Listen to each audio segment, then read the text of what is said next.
Bonjour à toutes et à tous et bienvenue sur notre chaîne. Aujourd'hui, on va plonger ensemble dans la vie absolument fascinante d'une figure historique colossale, un homme dont le nom est devenu synonyme de puissance et de leadership, Jules César. Préparez-vous à découvrir le général, le stratège, l'homme politique romain qui a changé le cours de l'histoire pour toujours. Alors, remontons le temps jusqu'à Rome en l'an 100 avant Jésus-Christ. C'est là que notre histoire commence, avec la naissance de Caius Julius César. Issu d'une famille patricienne, certes prestigieuse, mais dont la fortune n'était plus ce qu'elle avait été, le jeune Jules perd son père très tôt. Imaginez un peu, un contexte politique super instable, des rivalités à chaque coin de rue, mais ça ne l'a pas arrêté, bien au contraire. Dès ses débuts, Jules César se distingue par un charisme incroyable. Il a ce don de parler aux foules, une générosité qui lui attire les faveurs du peuple et un talent oratoire qui lui ouvre toutes les portes. Rapidement, il gravit les échelons à une vitesse fulgurante. Prêtre, questeur, édile, prêteur et enfin le sommet, consul.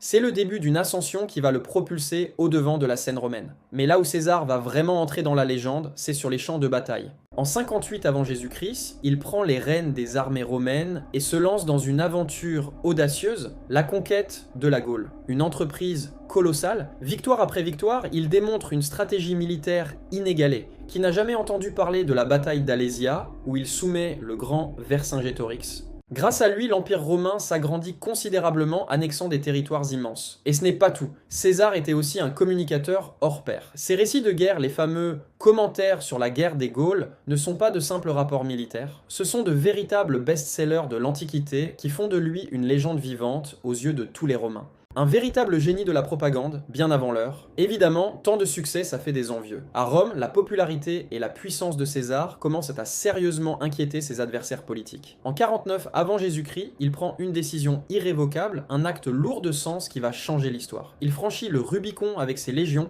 violant ainsi une loi romaine fondamentale qui interdisait à un général de pénétrer en Italie avec son armée. C'est un point de non-retour. Le début d'une guerre civile sanglante, il affronte alors son grand rival, le brillant Pompée, et en sort victorieux. César est désormais le maître incontesté de Rome et se fait nommer dictateur à vie. Et attention, il ne se contente pas de régner. Il lance des réformes profondes, il crée un nouveau calendrier, élargit le Sénat, réorganise l'administration. Il rêve de grandeur pour Rome, une grandeur qu'il incarne lui-même. Mais la vie de César n'est pas faite que de conquêtes militaires et politiques. En Égypte, il fait une rencontre qui va elle aussi marquer les esprits, Cléopâtre. Il l'aide à retrouver son trône, et de cette union passionnelle naîtra un fils, Césarion. Mais même au sommet de sa gloire, César reste un homme de pouvoir, un tacticien impitoyable. Il accumule les honneurs, les distinctions, et écarte sans hésiter tous ceux qui se mettent en travers de son chemin.